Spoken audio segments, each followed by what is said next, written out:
All right, welcome back to Next Step. This is actually episode 2, and we have a great guest, Dan, the Dia Dips.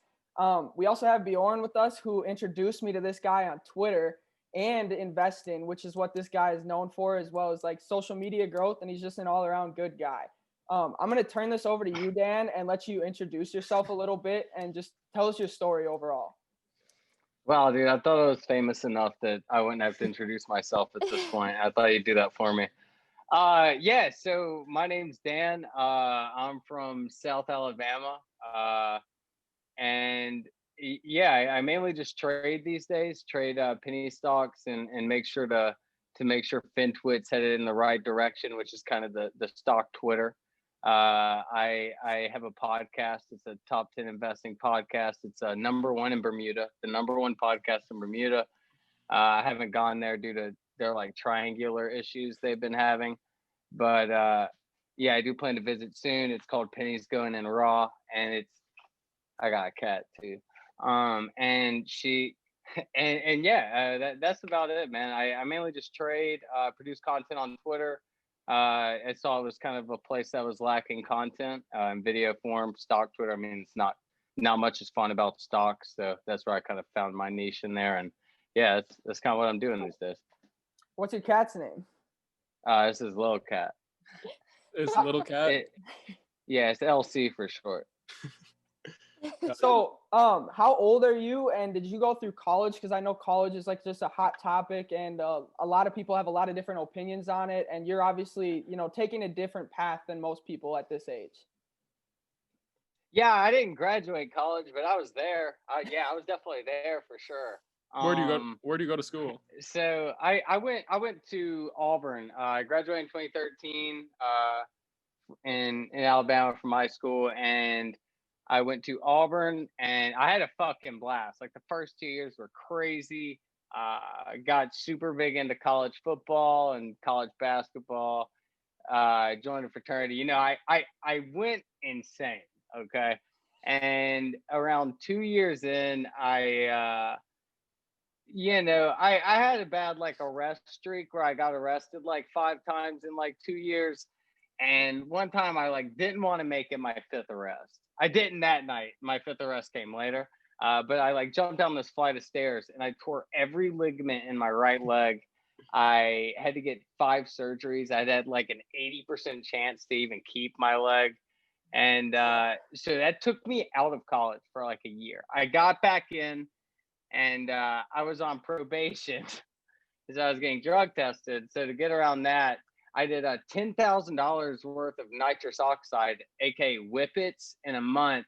And once my mom got that credit card bill, she was like, "No more college for you, Dan." So then I was like, "Okay, fuck, I'll start working all these minimum wage jobs," and they all fired me. And so I was like, "Well, I guess I'm gonna have to make something work." And then I found out about the stock market. That's an insane story, honestly. Yeah, I hadn't heard that. I hadn't heard that before. Yeah, me either. That was a lot to throw at you. Yeah. I mean, is that public? Have you told anybody that before? Has it been on any of your podcasts? I don't know like how specific I've gotten into it, but I don't think I've given like that whole thing. No. Like yeah. I mean, I'm sure this is the stuff that people want to hear about you as well off of social media. Like, you got to give us your craziest story from that.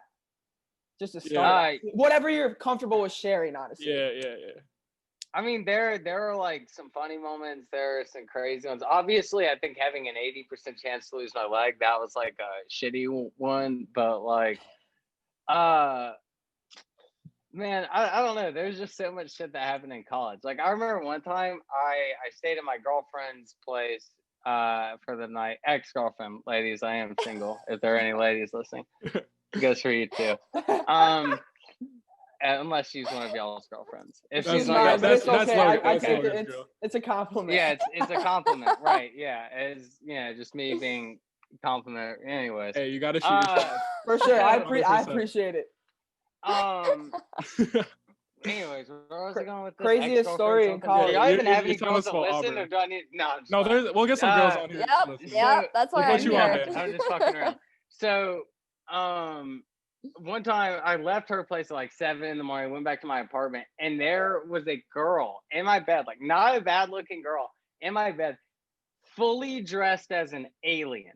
I'm talking antennas, head to toe. This isn't Halloween or nothing. And God, I wish I didn't go out that night because there was like a sorority, like either a swap or social or some shit.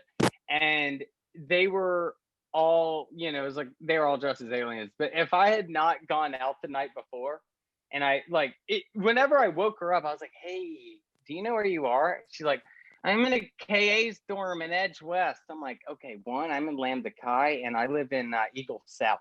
And she was like, "Oh shit." And she was very like casual about the whole thing. But damn it, I really wish I didn't go out the night before, so I would have had no clue why this bitch was dressed as an alien. This girl was dressed as an alien. Oh my That's God. crazy. So, I mean, we could get a little bit into social media and your growth there and just investing as a whole and kind of what sparked your interest in investing in social media and then like what made you take to it so well. Yeah, for sure. So I've always loved social media. I remember like back in 2010 on Facebook, me and these girls I knew, we had this I had this idea. It was initially like a scrapbook idea, but I was like, okay, that's too much work. Let's just make it a Facebook album. And it was called Us and Sluts. And we just hung out with the most ratchet bitches from our area. You know, like the ones that were always like causing drama on Facebook that everyone knew. Like, even if they weren't from your school, like you were talking like, oh, this girl. Like, we would just go hang out with them for a day and just get it pictured. So it was like kind of the exact same thing I'm doing in the stock market world, but not at all. So yeah, so I've always like loved the social media aspect, and like I've always been able to kind of like get likes and followers on there, but never like really committed to it or found a niche. Uh, and then I remember I was working at my job, you know, I fucking around like Cash App like a few months before. I checked how like what my Bitcoin was worth, my $60 of Bitcoin. I was like, holy shit, I lost $30 over the past 3 months. So I was like, I can really get some money out of here. So after losing $30 on Bitcoin, I was like, fuck it, let's open a Robinhood account. And I kind of realized like where and how, like at the time, obviously everything was going up. It was in such a good market. And I made so much money so quick. I thought I was a genius. So I became like this funny stock guru. Little did I know, like anything you called would go up just because it was just that kind of market. But although the whole like I'm the best stock guy in the world didn't stick, the funny thing did, and I'm still like, you know, I can pay everything. Like I'm still making like $1,000 a day or whatever. And so you know, one thing I've always thought about content creators, and I've realized this more now, is how difficult it must be if you have to do a full-time job or anything. Like with trading, it's not that bad because all the content I'm making is about trading. But if the content I wanted to make was about the show How I Met Your Mother and I worked at a bakery all day, like that shit would be hard. So yeah, it's definitely nice like having my content creation be like the exact same thing I'm doing every day. But yeah, I think that's kind of how it all dwindled, how it came from like 0 to 35,000 followers in a 6 month span. I think that was more about like connecting, making sure like you had the right, like I made friends with the right people quick that had the following, and they were, you know, we all had the same sense of humor, and we became such good friends. And then like, you know, you kind of tag with everything else, and you know, everyone kind of builds their following together. Did you buy Bitcoin at the top in like 2017? Is that why you lost so much or what? And No, also, no. Go ahead. I was gonna add one more part onto that. When did like what year was this when you first started trading? Yeah, so literally like this $60 Bitcoin that I bought was probably in July of last year. And I Really? Oh, probably just checked last this year. Okay. Bitcoin at like November, and I was like, damn, that was quick. And so then I just looked up investing. I Googled like stocks to buy. I found Stock Twits, which is like this goofy ass website, Twitter stocks kind of. Oh, we And know. yeah, but Some to people anyone don't though. listening Yeah. that doesn't understand, yeah. And so, I made my way down the list. You Google, you find Stock Twits, then you find Twitter, and then you get to their Discords, and then you eventually find a group that you work well with. And the one I worked well with was Atlas. And yeah, they've helped me grow, and hopefully I've helped get some people there too. And then I eventually took the whole funny thing into a podcast, and I got my friend Hugh, who turned, I think, 50,000 into around 5 million in the past 8 months, or no, it's probably been like 9 months now. And I'm actually going up there to see him next week for just a second time for his birthday, and 2 days from now. And we started a podcast, and it's got really good reception. And I felt like I've always been like, I listen to Gary Vee, and that motherfucker's always telling me start a podcast That yesterday. guy's great. So I was like, shit, dude, I really gotta start this fucking podcast. So we actually did, and it got so much good reception so quick, and it's just been going so well. I mean, it's hard not. We quit for a few weeks, and it was like they were like begging for us to bring it back. So I was like, yeah, we got to do it. So Yeah, I mean, we're back on it. I think it's just like a great story, essentially, to tell like anybody that's listening that's stuck. Like, you started trading, what'd you say, like 8 months ago now or something like that?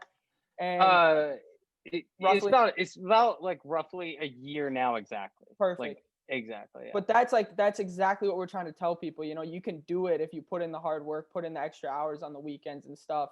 And like, it's crazy. Like, what give me some examples of some jobs you were doing on the in-between stage of like getting kicked out of college, basically, almost, and then finding like this as hobby turned passion turned helping people on the podcast and stuff. And while you're sipping that, everybody really needs to go check out this guy's podcast if you're interested in trading, because it's helped 100%. me a lot too. And then he put me onto that, and it's been great. Like, what you guys are doing is great. What Atlas is doing is great too. Check out that Discord. Called Penny's Going in Raw, because he's not gonna plug it. I will. I will put a link too. We'll put a link in the YouTube video. No, I'm just messing around. Yeah, I definitely have one odd job that sticks out the most. I worked there for about 8 months, and in those 8 months, I probably worked that more than any other job I've ever worked in my life. I probably was in that job more than I was in any class in college. It was around like 11 hours a day. You think, what could you be doing for 11 hours a day? Like construction, like what? Like, this body isn't meant for construction there, so that's off the table. So, I'm browsing the web. I know my worth. I'm a college dropout, but I'm smart, so I'm thinking of myself, I'm thinking Mark Zuckerberg, Elon Musk, and Dan, the Deity of Dips. The Deity of Dips, I hadn't earned that title at the time. That came later. But this is like 2017. It's about a year after I drop out. Or I get pulled out. And I find this job. It's called account manager for AT&T. Fucking like $40,000 to $60,000. Sounds good, dude. I mean, it sounds legit. I mean, like, at least I'll be able to move out of the parents' house. Man, and they're telling me to come into work in a suit. Yeah, like, it sounds fucking awesome. So I go through the 3 interview stages. They're only hiring so many people. So around the first day, hour number 3, I realized that this is a door-to-door job, 100% commission. And I live in South Alabama, and it's pretty hood in some parts of South Alabama. And keep in mind, like, that's the easiest place to sell this shit, because little cat, come on, because it's like $0 down payment, direct TV, and then they just get worse credit because they don't pay it. Mm-hmm. Like, one time I sold 7 people in one day, 5 on one social security number. This lady was just handing it out.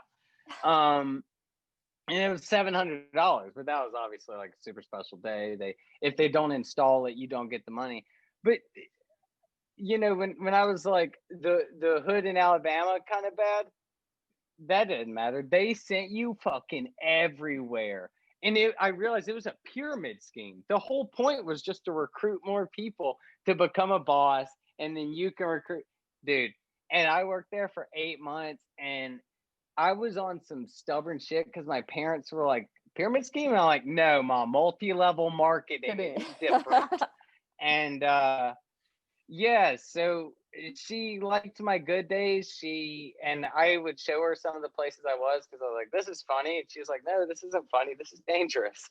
And like there were times like people would take me in their home and be like, bro, my internet's not working. And I'm like, oh, dude, I just sell like if you need like, and they're like, well, mine's not working, bro. So you're gonna need to fix it. And I'm like, I can get someone out here. I could not get someone out there.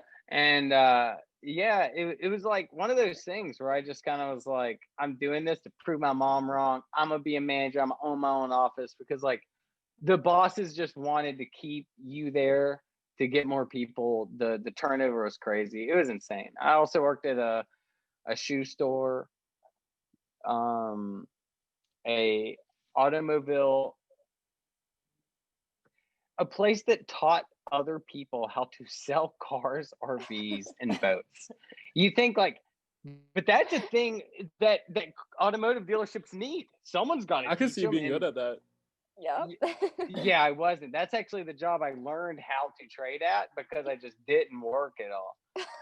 And they fired me like a week and a half before coronavirus, so I couldn't get unemployment either, which fucking sucked. So like, so I just like that's when I had like $3,000 to my name, and I didn't have a job, no unemployment, and I was super stoked about the stimulus check.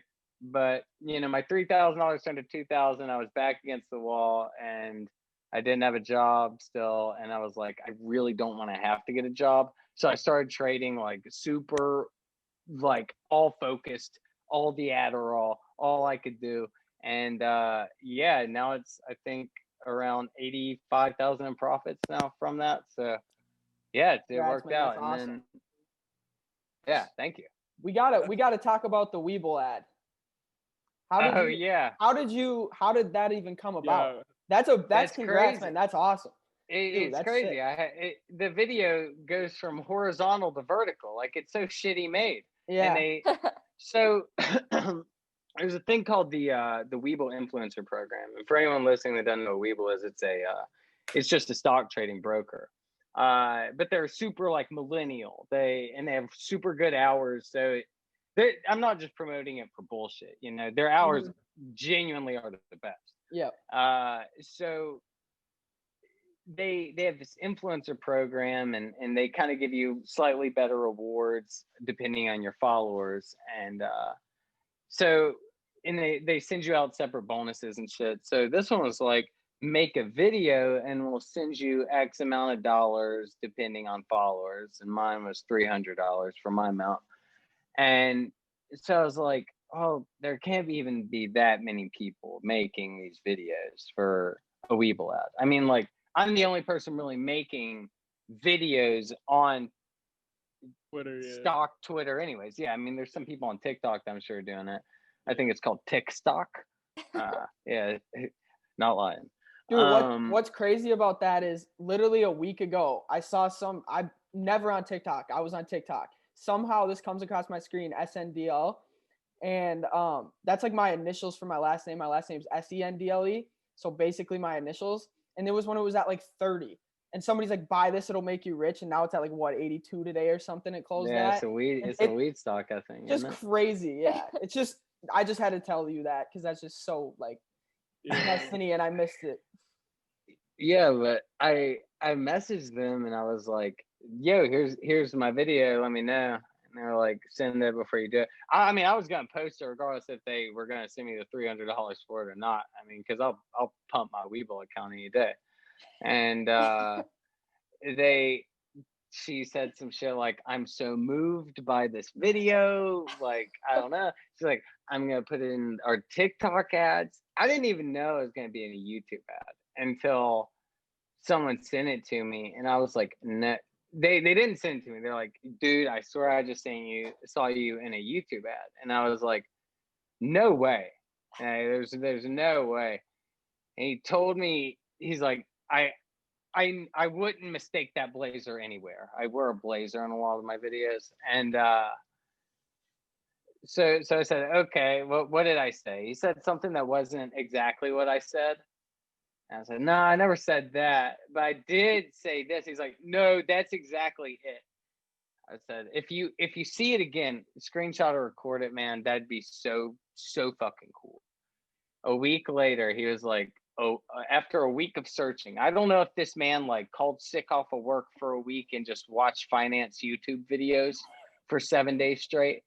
But I guess he worked his ass off and he found it and he recorded it. And this Indiana Jones-esque man found it for me. And then I couldn't believe it. And it was awesome. And I've gotten so many Weevil referrals from it. And then, yeah, it's been super awesome. I couldn't have imagined being in a commercial. Did you get a bonus for that? You know, 300. Just I mean, I think everyone that clicks the YouTube ad, it goes through my my Weeble link. So I mean, you're making enough off of that. I mean, there have been some financial reconciliations I have received by them posting that advertisement on their YouTube channel. Yes. So I guess we can move to like any money saving tips you have for people, because I know like a lot of people are like you when you started with $2,000 and, you know, they're like, I can't start because I don't have the money to start, but you can start with as little as, you know, $2,000 or something. Yeah. You're good, man. No, I was talking about. I mean, you were talking about fast food as well too, right? I do love fast food. Yeah, you have some hacks. What's your go-to? Let's rank it. No, let's do it. I really think no, for real, rank it. Let's do it. We want to hear Dan's top 5 fast food. I think Wendy's is my top. 4 for 4 junior bacon cheeseburger. You have the 4 for 4, and this isn't my top for money. I think this is for all around. We'll just rank because first, and then we'll go to money. Yeah. Wendy's, because their spicy chicken sandwich is amazing. So there's your chicken. Their Baconator is delicious. There's bacon and the meat. Their nuggets are also top tier. Spicy, I mean, you really can't beat it. Their ice cream's good too, like shit.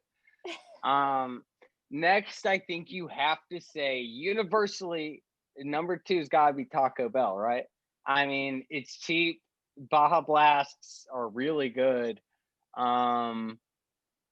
I smoke a lot of weed, so I really like Taco Bell. Yeah, I don't know. I like Taco Bell. And it's super cheap too. I love cheap shit. Chick-fil-A number 3, not cheap, but I mean quality. You know, we're really getting it there. And I'm not including shit like Five Guys. You know, you have to have a drive-through if I'm, you know. Okay, I know my number 5, but my number 4. This is a tough one, guys. You really put me on the spot. Thank you for this. Shit. Oh, Popeyes number 4, and number 5. So this is my controversial hot take. Are you guys ready? I don't want to like get you guys canceled saying this. Okay. Oh God. Arby's. Hey, from 2 to 5 happy hour. Arby's criminally underrated. Criminally underrated. I mean, I love Subway too. Oh, shit, Subway doesn't meet my criteria. No. Keep Subway at the top 5. Really? I don't know. Yeah, it's not deserving a top 5. But when we're talking about money and shit, like, like even if you're just thinking about calories, I'm trying to not say like less. I'm gonna try and not say it. It really pisses me off when I say it. So if I start like stabbing myself in the arm with a fork, that's why. Even from McDonald's, like damn it, McDouble and a McChicken, you get the classic McGangbang. Still like $2.60. That's like 600 calories, bro, right there. But then people go like Moe's, get their whole thing. It's like $12. Like I can't imagine getting a combo. I haven't gotten an actual combo meal from like a fast food place in so long. Such a ripoff. You know, right? The drinks cost like $2.50. how many times a week or how many times a day are you going out to eat? You live on your own now, right? How many times a day are you going out to eat? So 3. today, yeah, no, I'd say about 2. I don't eat like. Hey, I do don't you ever eat cook 3 your own times a- food? Yeah, today I made a corn dog in the air fryer. Okay. Yeah. Decent. You need a girlfriend. Yeah. And Yeah, make sure that's she can crazy. cook. Logan, I Yeah. think you're lagging. You should break up real quick. Am I lagging? No, I was just playing. I was. Oh, I get you. Yeah. Hey. Fuck, Do you guys where have was it going? Chipotle? No. Alabama's like super third world. We have Cracker Barrel and that's it. No, we have Chipotle. Yeah. No, I like Chipotle. I like Moe's Southwest a little more. I don't eat them too much. But yeah, they are good. Yeah. I'm definitely getting Chipotle probably like once a day. That's my crazy. go-to. Like that's actually like super expensive though. That's not financially effective. Yeah, at it's all. not. It's unless not. you have a bunch of email addresses and you say it's your birthday every day, and then you get you'd be getting a free. That is free game right there. That's a good idea. Chicken salad chick has a super easy one. It was my birthday around 3 times a week whenever I worked near one. That's awesome. They all knew they all knew me too. They're like, Dan, it's not your birthday. I'm like, no, it says Steven. So what do you guys think about Burger King? Kinda ass, right? Their breakfast is alright. Don't they have Beyond Meat? So I have some free game for you guys too. So download the Burger King app. Download the $1 kids meal. No, basically, but the Whopper, the free Whopper, it never goes away. You can just abuse it. I was going to Burger King. I'm gonna be honest with you guys, like twice a week doing that, getting an 8-piece nugget for $1, and then getting the free Whopper. That's a whole ass meal for $1.08. Yeah, they have. They still have one. I don't have that one. The one we have now is spend $1. Buy anything over $1, you get kids meal. Right as COVID started, it was 2 kids meal. I was like, "Are you fucking kidding me? I'm getting all this shit for $8." I'm like, just the drinks or so. Yeah, it's crazy. I was living large. I had so many of the Burger King toys too, dude. I could start like a toy store. It was remarkable. Got to flip those on eBay. All right, Gary V. Let's talk sports. So you went to Auburn for college, right? So give me your favorite college basketball team and your favorite college football team. If you're gonna go Auburn and Auburn, I'm gonna guess that. Yes, Auburn and Auburn. So give me your favorite. Okay, we need something else. We need something else. Maybe my favorite sporting moment from them. Yeah, because I can give you those right now.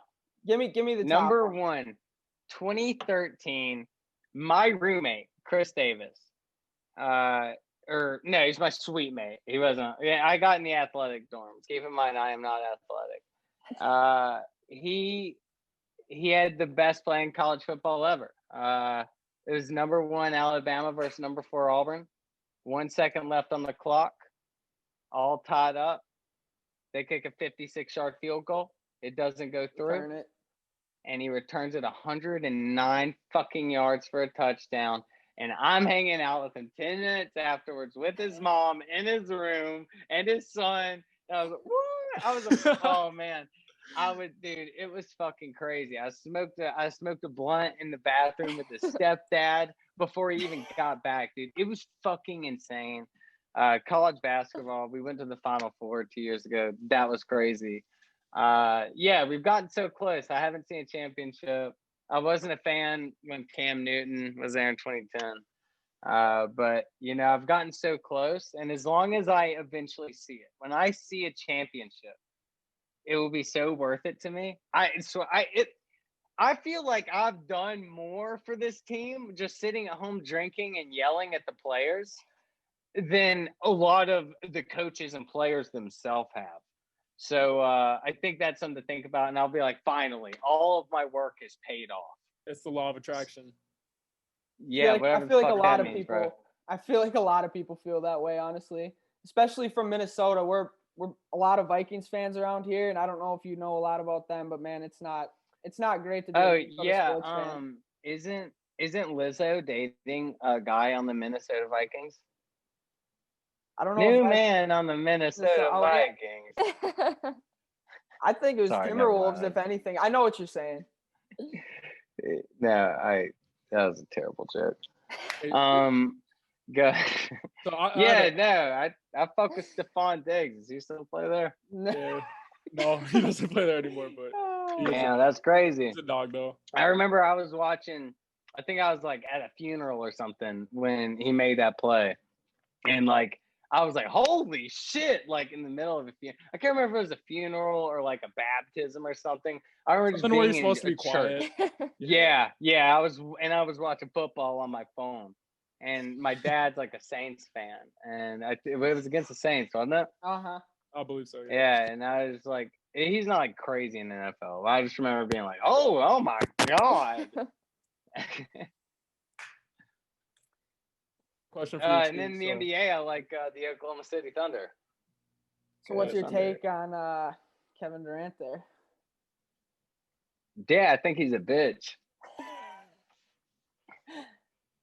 I mean, for real. All right. What about Russ? I mean, I like Russ, but at the same time, I'm like super happy with what we got in return, and I'm like also super happy he's not on the team anymore. Yeah, true. I've mixed feelings about Russ. I love watching Russ play. Like if Russ is on your team, you're gonna love him. You're gonna hate him. Yeah, just go make a play. You know, it's like a toxic relationship. Like she's crazy in bed, but she's such a bitch. Like she doesn't want you guys to win in the long term, but she wants to fuck you like an animal. So that's like, I don't know. That's a pretty good analogy for him, honestly. I've never heard that before, but that's a great I've never said accurate. it before until I just made sense. Yeah, it made sense right now. I mean, we can go a little bit more into depth in stocks here, because we're more torn. You take over for this because this is more your realm. I mean, it's both. We learned together, but you yeah. know.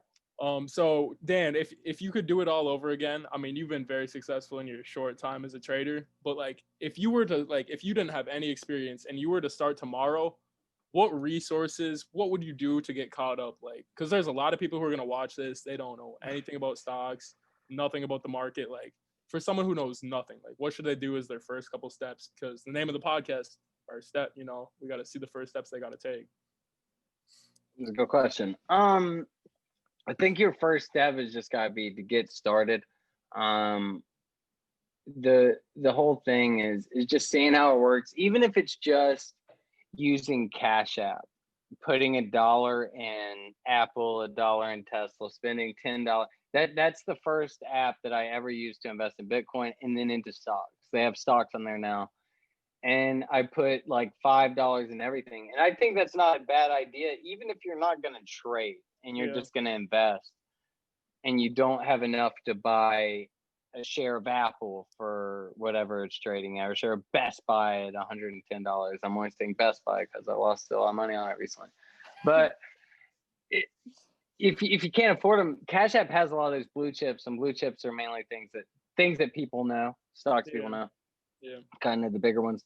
And I mean, I'd recommend start there. I mean, everyone's got a Cash App, or it's basically the same as Venmo, and start throwing like $5 in there. And if you want to start trading and you have some money, check out Robinhood or TD Ameritrade or Webull. I use TD Ameritrade and Webull, and a lot of people talk bad about Robinhood because it's a beginner's app, but I don't think it's that horrible, to be honest. Yeah, with that being said, it's better than no app. If I was gonna recommend anything to my mom, knowing she's not going to trade at 7 a.m. or anything, I'd recommend Robinhood. It makes everything super simple. But as you figure things out, what I say to people is use Robinhood until you realize why you shouldn't be using Robinhood. True, 100%. Once you realize, like, fuck, this is what I'm missing, transfer it out. And go to TD Ameritrade or Webull or something. So you do most. I had a quick question then. So you do most of your like day trading on Webull or TD? Webull and TD Ameritrade. Okay. Yeah, it just depends. Like Webull, I do so much phone trading. Like this is so easy, just so everyone knows. Yeah. I do most of mine off of my phone. And I feel like TD Ameritrade is super convenient to use on your phone. Webull is a little bit more difficult if I'm going to be doing it fast, but if I'm on computer, yeah. And especially for pre-market, because like I said, the hours on Webull are objectively the best. Opening at 3 a.m. I wake up at 3 a.m. just to add things on Webull every day, and then I just go back to sleep. Okay, then I had one more question there then. So you said you wake up at 3 a.m. So one question I was asking some of my friends, I'm like, what question should I ask Dan? They were like, what does he do for like his daily routine? Like, okay, so say it's the weekend and then it's Monday morning. Like, what did you do Sunday night to prep for the next week of stocks? And then also like when you wake up in the morning, are you just checking futures? Like what type of stuff are you doing in the morning to set an edge for the rest of the day? So there's like so many different ways. I take a really laid back approach to trading, especially in this market where it's almost such a bull market that almost everything consistently goes up. I really do focus a good bit on like Sunday nights, especially. Like I do a lot of like content creation. I get a lot of ideas from other people in the stock market world, though. Just because when you have a bigger following, people will give you ideas. You can kind of weigh those. You can talk to other people. But when I take a laid back approach to trading, I kind of go for a 1% a day keeps the day job away. But also not just that. Like if I'm at 85,000 now, that's $850 a day. I mean, I don't really need $850. Yeah, I mean that's more than enough for most people. Yeah, and that's what I'm saying. I kind of just have such a low risk tolerance that I don't really need to prep too much. But at the same time, it's crazy because I see people all the time tweeting at me and thanking me and attributing my podcast to their 500% month. One dude went from $17 to 62,000. Yeah, we saw that. Weeks. Yeah, that's Menzel, insane. right? Yeah. And he's like, there are people like those like shouting me out for helping them, and I'm like, well, fuck, dude, what did I miss? You know? And so you know, it's crazy. It comes at you fast. Like I was just gonna say, a year ago I was making $12 an hour, and now people that are making $100,000 in a day are saying, "Yo, thank you for helping me do this." So, 100%. I think that's a big thing. Like too, like you other than just like giving plays and shit, like the stock community, like if you can make something fun, you're gonna be more successful at it. Like I feel like when people talk about stocks, like it's just blah, like no one really wants to talk about it. But like people recently with like the Twitter community, all sorts of stuff like that, like they've actually made it fun to trade, made the discussion around stocks fun. You know, like I see you and Hugh with all your puns and stuff. You know, yeah, all like that stuff. So one thing we kind of, whenever I first started, I kind of had this goal, and you sometimes have lofty goals, but I was thinking like, you know, right now when you ask a 12 to 16-year-old what they want to be, I'm guaranteeing 99% of them in their top 3 jobs is going to be a YouTube influencer. You know, the Logan Paul, Jake Paul, they're living in the hype house, whatever. Because that seems like the dream life, but at the same time, they could seriously be doing that trading stocks. Like, what if the youth is looking up to stock traders instead of Jake Paul? It was kind of like what I was thinking about. I was like, damn, that could be not a bad gig to be leading the charge on that. No one's in that niche, so I mean, yeah, there you go. Yeah, which was what I thought, and that was kind of how I got my start. I saw no one was posting videos of themselves. Like I got on Twitter, on the stock Twitter, and everyone was a character from a TV show. Yeah, everybody. And I was like, they now, yes. Yeah, so I was like, how easy would it be if I just posted videos of myself? They're limited to GIFs. I can say whatever the fuck I want. And yeah, so I was like, well, if they got this many followers from 180 GIFs, imagine what I can do with my big ass brain, you know? That's a really good outlook on it, honestly. Like, and that's why I reached out to you, and Bjorn, you know, put me on to you, is like, you're doing it a little differently than everybody. And I think that's super unique and super cool. And like you said, like, just nobody in the space is really doing it like that. And like the fact that you're creating content, I mean, people want to consume content in all genres and everything, you know what I mean? And it's like, this is just so different and so niche that like you could explode if you continue doing what you're doing. Yeah, and the thing is, there's so much free real estate in the whole stock trading like thing. Like, I seriously think there could be a similar thing to Sports Center on the stock market, but or just people basically copying whatever the fuck CNBC has on Mad Money all day and just putting it on YouTube live stream or Twitch live stream and just doing it. I mean, in 10 years from now, is fucking MTV gonna be bigger, or is TikTok or the next thing? I mean, it's gonna be whatever the fucking next thing is, the YouTube or the TikTok. Like, MTV's not gonna matter unless they go to some shit like that. So I mean, the thing is, whoever like starts doing it on the internet and starts being the person to do it, and that's why I was like, well, fuck, whoever the fuck is gonna do it first, they're gonna see me, and I hope I'm at least one of their first considerations. Definitely have like one thing. But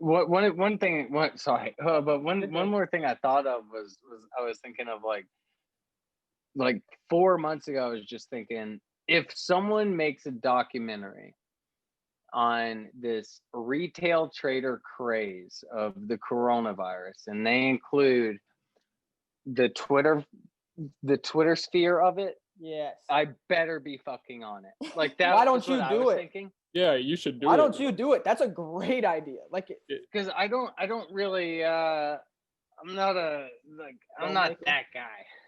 Yeah, I can make the content, and I'm like, trust me, I'm really trying to lead this charge of bringing this shit mainstream, because I thought instead of the mainstream bringing me mainstream, I was like, nah, fuck it, I'll just bring all of Fintuit mainstream. So that's like kind of my ambiguous goal, but yeah, you know, we'll see where it goes. I mean, it's slowly tracking up there, and I mean, we just gotta keep chugging along. Definitely. My girlfriend Summer, I mean, you put 3, you got to tell him the story about, I don't know which ticker that was, but you got to tell him the story. I put $300 into Robinhood, just kind of as a joke for shits and giggles. And I looked back at it a few months later, and how much did it increase by? Well, I don't even know which one it was. You should look on your phone, but it went like 3,000%, and of course she only bought. I bought 2 shares. She bought 2 shares at $7, and it went 3,000%. Oh, I thought she bought the whole $300. No, that would have been nice, but it was just crazy. Like, Novavax. So she still got like. I bought NOVX. I bought it at $7.15, and it's at $125, and I bought 2 shares. Holy shit! Didn't it go to like 152 or like 180? Yeah, I think so. It was 1. But yeah, so I just what wanted did you to get off your $14? Like 300, right? Yeah. Damn, that's still. Hey, I mean, fuck, can't. She doubled her account with only a very small amount. But that's like, I'm trying to just like make that story come to light, just because like people will be like, I have no clue what I'm doing, but as little as $14 can turn into 300. And obviously, like, you shouldn't be shoving like thousands of dollars if you have no clue what the heck is going on, but it can happen. I was gonna ask, do you think trading is for anyone and everyone who like wants to do it, or do you think it's for certain people, like certain people shouldn't do it, certain people should, or do you think everyone should? You know, I mean, obviously there's certain things certain people shouldn't do. I've never like thought like, damn, I couldn't do that, you know, unless it was like playing football professionally. Hey, kicker. But the thing is, one thing, and while I'm on this subject, it's one thing that I'm scared of with all the people that have kind of started trading. We call them quarantine traders or COVID traders. Is how many of them will get so turned off by the stock market itself that they won't even want to invest their 401ks anymore. I was like, what if people lose so much? They're like, fuck, I just gained all this, and now I lost it all. What if? Oh, text message, my phone vibrate. I think there'd be a point where I was like, you know what? Maybe fuck it. Maybe I don't want to go for invest in the stock market because I think I know so much about this is so inflated, like everything's so it's gonna be a crash, and I'd wait for the crash that never happened, and I hope that doesn't happen to people because obviously investing your money is always a good thing. It's a good thing. Yeah. And especially when there's so many good forward thinkers like Elon Musk and Tesla, it almost seems like a guarantee. But well, obviously not now. I'm not telling you to buy Tesla right now. Not financial advice. I'm gonna chase it. Yeah, go ahead. Damn it, Actually, dude, I need they to did turn just my get the phone price on up. Do Not Disturb. But no, I don't think trading's for everybody. I mean, everyone can do it. I think that's what's super cool about it, though, is there's no barriers, there's no discrimination. Like the market doesn't care if you're gay, black, fucking bilingual, whatever, Like, yeah, fuck you, you bilingual piece of shit. Why do you speak two languages? No, but yeah, I mean, I think that's so cool. It's just because like anyone can do it. I mean, anyone that says like there's not the opportunity, there clearly is. It's free, and that's why so many more people are doing it in the past like few years. Is commission-free trading. Before this, it was like $8 to $10 a trade, and that spooks people off. Like that's a good bit of money to a college kid. Like, why would I want to spend $10 on a trade? Do you think there needs to be more information out there about trading?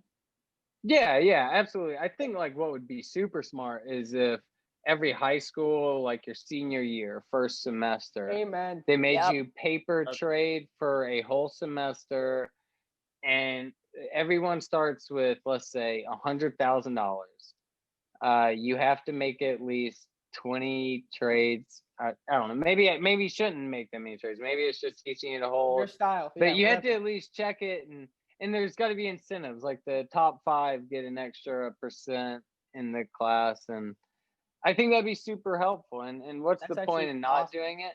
Because at least 3 of those kids, and I'd say at least 5% of those kids would end up doing that, or instead of like betting on sports. you know, for real.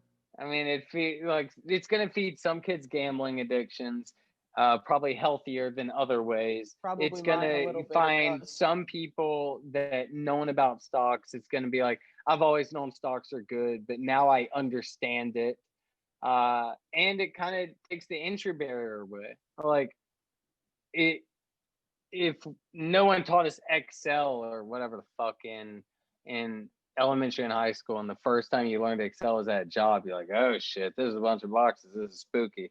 But since we learned it in school, it's kind of like, okay, we know it Excel, even though we don't really know how to use it anymore because we forgot. Like we still kind of get it, That's a really good point, honestly. And we talk about education a lot, and that's something I'm super passionate about as well, because I think it's just ridiculous that nothing's changed in like 100 years, and we're just continuing to pay more and more for no reason.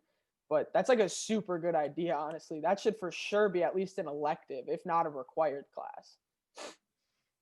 Yeah, I mean, and the thing is, I guess like you could say, well, the kids could be doing it themselves, but no fucking senior in high school is gonna be like, yo, let me paper trade for a semester. And not every family has $5,000 to get their kid, and no family's gonna give their 18-year-old kid $5,000 to blow in the stock market anyways. So, it's just one of those things where there really does need to just be more awareness, like you said.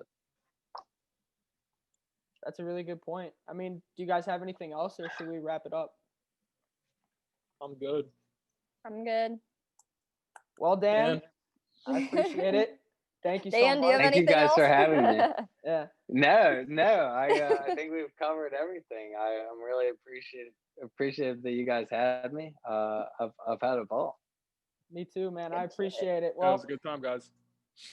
Everybody, thanks for tuning in. Check Peace out out, Penny's Dan. Going in Raw on Spotify, iTunes, Yeah, and plug YouTube. anything you want. Twitter.com/dipdeity.